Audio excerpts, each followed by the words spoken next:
نحمده ونصلي على رسوله الكريم اما بعد فاعوذ بالله من الشيطان الرجيم بسم الله الرحمن الرحيم رب اشرح لي صدري ويسر لي امري واحلل عقدة من لساني يفقهوا قولي وقل للمؤمنات اور کہہ دیجئے مومن عورتوں کو یغضضن من ابصارہن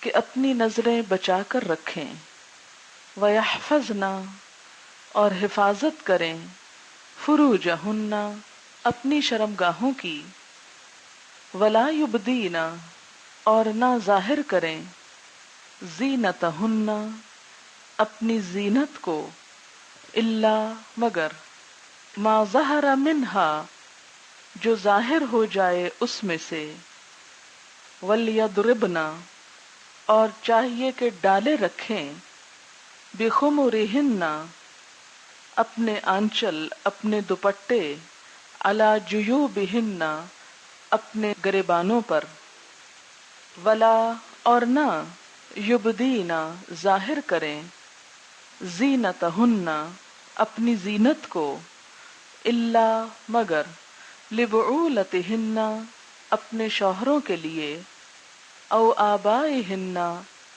یا اپنے باپوں کے لیے، او آباء بعولتہن یا شوہروں کے باپوں کے لیے، او ابنائہن یا اپنے بیٹوں کے لیے، او ابناء بعولتہن یا اپنے شوہروں کے بیٹوں کے سامنے، او اخوانہن یا اپنے بھائیوں کے سامنے، او بنی اخوانہن یا اپنے بھائیوں کے بیٹوں کے سامنے، او بنی اخواتہن یا اپنی بہنوں کے بیٹوں کے سامنے، او نسائہن یا اپنی میل جول کی عورتیں، او ما ملکت ایمانہن یا جو مالک ہیں ان کے دائیں ہاتھ، یا جن کے مالک ہیں ان کے دائیں ہاتھ یعنی ان کے مملوک، او التابعین یا پیروی کرنے والے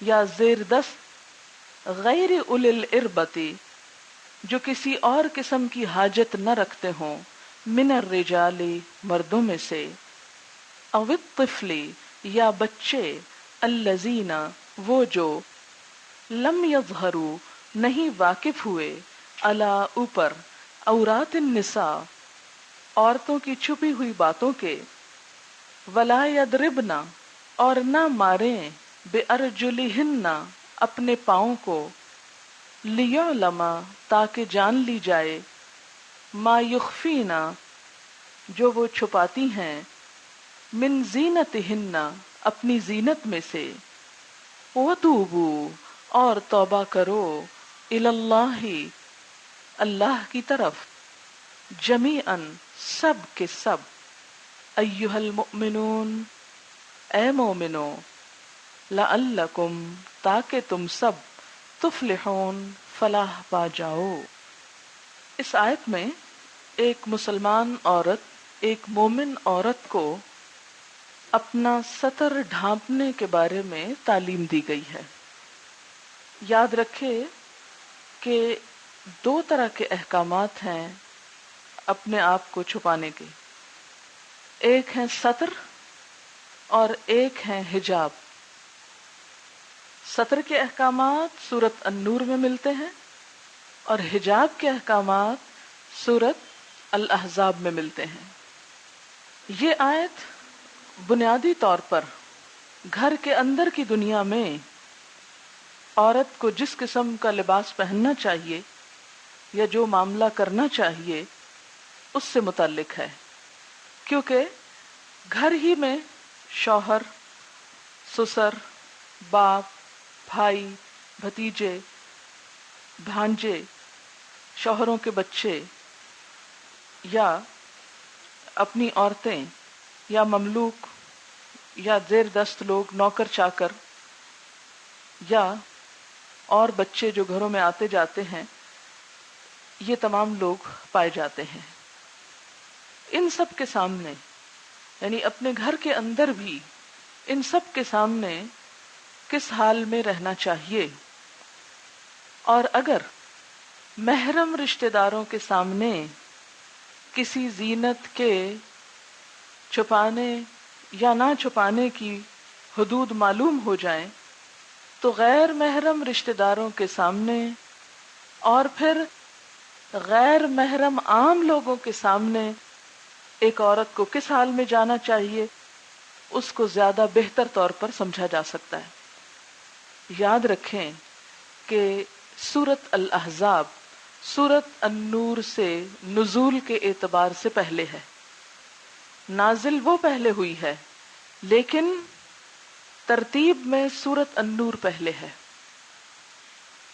چونکہ اس سورت میں کچھ کانٹیکسٹ ایسے تھے کہ اس کانٹیکسٹ میں حجاب کا حکم دیا گیا۔ اس کے بعد واقعہ افک بعد میں پیش آیا تو اس سے متعلق پھر مزید کچھ احکامات دیے گئے، لیکن منطقی طور پر ترتیب یہی زیادہ درست بنتی ہے کہ ایک عورت کو گھر کے اندر کیسے رہنا ہے پہلے اس کو یہ پتا ہونا چاہیے، اور جب اس کو اس بات کی اہمیت کا پتہ چل جائے کہ گھر کے اندر اسے کیسے کیسے رہنا ہے تو باہر جاتے وقت پھر اس کو کیا کرنا ہوگا، یہ اس کی سیکنڈری چیز ہے، کیونکہ عورت کا اصل میدان تو اس کا گھر ہے، اور گھر کے اندر اگر وہ ایک باوقار طریقے سے رہ رہی ہے اور اس کی آزادی کو ڈیفائن کیا گیا ہے کہ زینت کا اظہار کہاں کہاں ہو سکتا ہے، تو پھر اس کے بعد دوسرے درجے پہ جب وہ گھر سے نکلے تو کیا کرے۔ اس لیے یہ صورت پہلے ہے اور حجاب کی آیت والی صورت بعد میں ہے۔ گھر کے باہر عورت کو کیسے جانا ہے وہ سورۃ الاحزاب میں انشاءاللہ آپ پڑھیں گے۔ میں مختصراً اس لیے وہ آیت پڑھ دیتی ہوں تاکہ آپ دونوں صورتوں کے اندر جو احکامات ہیں ان کو کمپیئر کر سکیں اور سوچ واضح ہو سکے۔ یہاں پر کیا آتا ہے کہ زینت کس کس کے سامنے ظاہر کریں، وہاں کیا آتا ہے کہ کس طرح چھپائیں، دونوں کا ذرا مزاج یوں بھی مختلف ہے۔ وہاں پر آتا ہے یا ایھا النبی، اے نبی صلی اللہ علیہ وسلم، قل لازواجک، آپ اپنی بیویوں سے کہیے، وبناتک، اور اپنی بیٹیوں سے، ونساء المؤمنین، اور سب مسلمان عورتوں سے کیا کہیے، یدنین علیہن، کہ وہ لٹکا لیں اپنے اوپر، ڈال لیں اپنے اوپر، من جلابیبہن، اپنے جلباب میں سے۔ جلباب گھر میں نہیں پہنا جاتا، جلباب اس بڑی چادر کو کہتے ہیں جو گھر کے عام نارمل ڈریس کے اوپر پہنا جاتا ہے، اور وہ گھر سے باہر نکلنے کا ڈریس ہے۔ اسی لیے اس آیت کو سورۃ الاحزاب کی آیت حجاب کہا جاتا ہے، اور سورۃ النور کی یہ آیت جو ہے سطر کے احکامات سے متعلق ہے۔ تو وہ جو آیت حجاب ہے کہ ایک مسلمان عورت جب گھر سے باہر نکلے تو ایسے مت نکلے جیسے وہ گھر کا لباس پہن کے رکھتی ہے یا گھر کے اندر جس حال میں ہوتی ہے۔ باہر نکلنے کے لیے جلباب کا، بڑی چادر کا، یا اس کو سی لیا جائے تو کوٹ یا اور کوئی بھی چیز جسے آپ، کیونکہ اسلام میں کوئی ایک کوڈ نہیں بتایا گیا کہ اس خاص انداز کا ضروری طور پر ہونا چاہیے۔ انشاءاللہ جب الاحزاب پڑھیں گے تو وہاں جلباب کی لغت میں اور اصطلاح میں جو معنی ہے اس کو سامنے رکھ کر ہی آپ کو بتایا جائے گا، اپنے پاس سے نہیں، کیونکہ دین کا کوئی بھی حکم اپنی عقل سے انٹرپریٹ نہیں کرنا چاہیے۔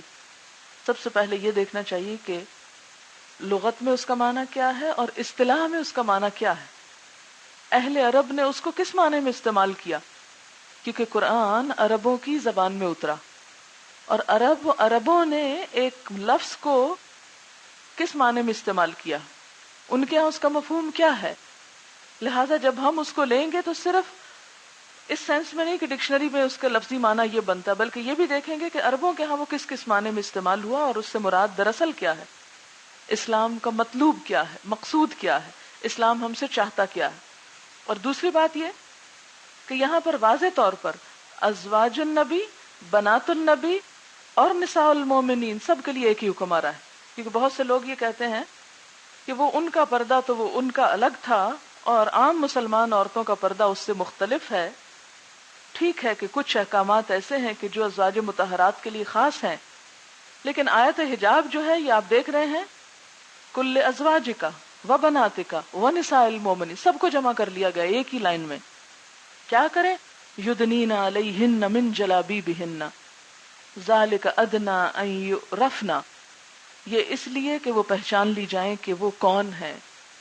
جلباب عورت کی ایک پہچان ہے، ایک مسلمان عورت کی، جو اسے غیر مسلم عورت سے ممتاز کرتی. غیر مسلم عورت جلباب کا استعمال نہیں کرتی، جبکہ مسلمان عورت جلباب کا استعمال کرے گی اور یوں پہچان لی جائے گی. فلا یؤذین، پھر اذیت نہ دی جائیں کہ دوسرے کو ہمت ہی نہ پڑے، حوصلہ ہی نہ پڑے کہ وہ مسلمان عورت کو کسی بھی طرح کوئی غلط چیز پیش کر سکے. وکان اللہ غفور الرحیم، اور ہے اللہ تعالیٰ غفور الرحیم. کب؟ جب انسان اس کے احکامات پر عمل کر لے. عمل کرنے کے باوجود اگر کوئی غلطی ہو جائے تو پھر اللہ تعالیٰ اس کو معاف کر دیتے ہیں. انشاءاللہ تفصیل میں ہم حجاب کے احکامات بعد میں پڑھیں گے. ابھی ہم دیکھتے ہیں کہ ستر کے احکامات کیا ہیں.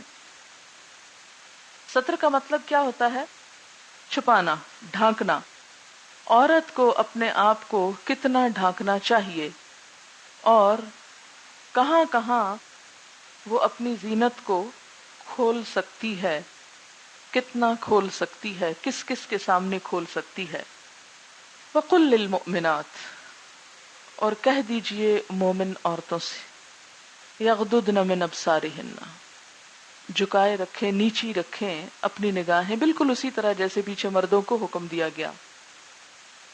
اب یہ ہے کہ مرد کا عورت کو دیکھنا یا عورت کا مرد کو دیکھنا اس لحاظ سے برابر ہے کہ دونوں کی نگاہ میں اگر شہوت ہو اور برائی ہو تو عورتیں عموماً حجاب میں ہوتی ہیں تو مرد جو ہیں ان کو اس طرح شاید نہ دیکھ سکیں جس طرح ایک عورت حجاب میں ہوتے ہوئے بھی مرد چونکہ کھلے عام پھرتے ہیں ان کو دیکھ سکتی. اسی لیے یہ کہنا بھی کافی تھا کل للمؤمنین یغضوا من ابصارہم، اور مومنین میں مومنات خود ہی آ جاتی.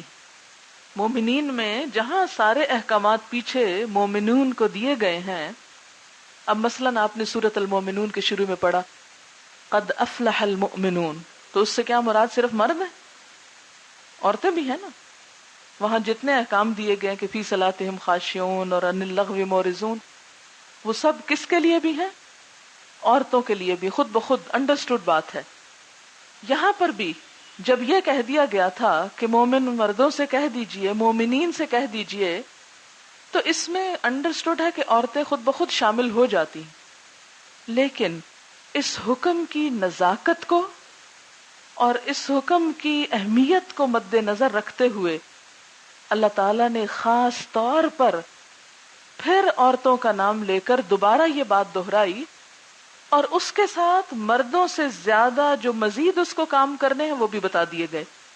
مردوں کی بات تو یہیں تک تھی کہ یغضوا من ابصارہم ویحفظوا فروجہم، بس 2 ذمہ داریاں ان کی. لیکن عورت کی ذمہ داریاں اس سے زائد ہیں، اور وہ کیا ہے؟ لا یبدین زینتہن، تیسری ذمہ داری بھی ہے کہ اپنی زینت کو ظاہر نہ کریں. یہاں یہ نہیں کہا اپنے ستر کو ظاہر نہ کریں، یہاں لفظ آیا ہے اپنی زینت کو ظاہر نہ کریں. مگر کس کس کے سامنے؟ اب اس کی آگے ڈیٹیل آئے گی. آپ دیکھیں کہ قرآن پاک میں جہاں کہیں خاص احکامات آتے ہیں جو اللہ تعالیٰ کو بہت ہی مطلوب ہیں مومنوں کے اندر، تو وہاں قرآن کا مزاج تھوڑا سا بدل جاتا ہے. وہاں مردوں اور عورتوں دونوں کو الگ الگ مخاطب کیا جانے لگتا ہے. جیسے آپ دیکھیں گے کہ سورۃ الاحزاب کے اندر بھی آتا ہے، 22 سپارے میں آتی ہے یہ سورۃ الاحزاب جو ہے، آیت 35 ہے. تو اس میں ہم دیکھتے ہیں کہ اللہ تعالیٰ مسلمان مردوں کے ساتھ ساتھ وہاں عورتوں کی خصوصیات بھی بول کر بتاتے ہیں کہ انہیں کیا کچھ کرنا ضروری ہے. ان المسلمین والمسلمات والمؤمنین والمؤمنات والقانتین والقانتات والصادقین والصادقات والصابرین والصابرات والخاشعین والخاشعات والمتصدقین والمتصدقات والصائمین والصائمات والحافظین فروجہم والحافظات والذاکرین اللہ کثیرا والذاکرات. یہ ساری صفات جو یہاں الگ طور پر عورتوں کا نام بھی لیا گیا، جس میں یہ ساری بے پناہ مطلوب ہیں، یعنی ان کی خاص اہمیت ہے۔ پھر آپ دیکھیں سورۃ الحجرات میں یہی انداز آپ کو ملے گا۔ یہ میں صرف اس بات کی تاکید میں مزید دلائل آپ کو دے رہی ہوں تاکہ بات واضح ہو جائے۔ یہ ہے آیت 11، لا يسخر قوم من قوم عسى ان يكونوا خيرا منهم ولا نساء من نساء۔ معنی کیا ہے؟ نہ مذاق اڑائیں مرد مردوں کا اور نہ عورتیں عورتوں کا۔ اب حالانکہ جب کہہ دیا گیا قومن، تو قوم میں کیا کسی بھی قوم میں صرف مرد ہوتے؟ اوپر کیا آیا؟ قومن، مرد اور عورت دونوں کو خطاب ہے۔ پھر دوبارہ خاص طور پر نساء من نساء کہا گیا، پھر عورتوں کا خاص طور پر ذکر کیا گیا، کیونکہ یہ صفت عموماً مردوں کی نسبت عورتوں میں زیادہ ہوتی ہے۔ تو یہاں بھی حفاظت کے لیے مردوں کو کہا گیا کہ اپنی نگاہیں بچائیں اور شرمگاہوں کی حفاظت کریں، تو یہ نہ کوئی سمجھ لے کہ شاید عورت کے اندر یہ خامی یا خرابی کہیں ہو ہی نہیں سکتی۔ اس لیے دوبارہ تاکیداً فرمایا گیا کہ مومن عورتیں بھی اپنی نگاہیں جھکا کر رکھیں۔ یہ نہیں کہ اگر مرد کھلے عام پھر رہے ہیں تو عورتیں جو ہیں وہ جیسے چاہیں جس نظر سے چاہیں ان کو دیکھتی رہیں۔ نہیں، عورت کو بھی مرد سے بات کرتے وقت شرم و حیا کے تقاضوں کو ملحوظ رکھنا ہوگا۔ انہیں بھی اجازت نہیں کہ ٹکٹکی باندھ کے اور گھور گھور کر یا مردوں کی کسی بھی شکل یا فگر سے کسی قسم کی کوئی لذت لیں۔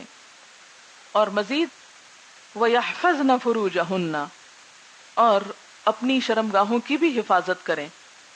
اور اس میں ہمیں حدیث میں ایک واقعہ بھی ملتا ہے کہ حضرت ام سلمہ اور حضرت میمونہ نبی صلی اللہ علیہ وسلم کے پاس بیٹھی تھیں۔ اتنے میں حضرت ابن ام مکتوم آ گئے۔ نبی صلی اللہ علیہ وسلم نے دونوں بیویوں سے کہا کہ ان سے پردہ کرو۔ بیویوں نے عرض کیا، یا رسول اللہ الیس اعمی لا یبصرنا، کیا یہ اندھے نہیں ہیں، ہمیں دیکھتے بھی نہیں اور پہچان بھی نہیں سکتے؟ آپ نے فرمایا افع امیاوان انتما الستما تبصرانہ، کیا تم دونوں بھی اندھی ہو؟ کیا تم انہیں نہیں دیکھتی؟ یعنی خواہ مرد اندھا ہی کیوں نہ ہو، پھر بھی عورت کو اسے گھورنے کی اور اسے اس طرح دیکھنے کی کہ وہ تو ہمیں دیکھ نہیں پا رہا، لہٰذا ہم اسے جیسے چاہیں دیکھ لیں۔ کیونکہ عموماً خطرہ کہاں ہوتا ہے کہ آپ مرد کو دیکھ رہے ہیں اور مرد آپ کو دیکھ رہا، تو وہ جو آئی کانٹیکٹ ہوا تو اس میں زیادہ خرابیاں ہوتی۔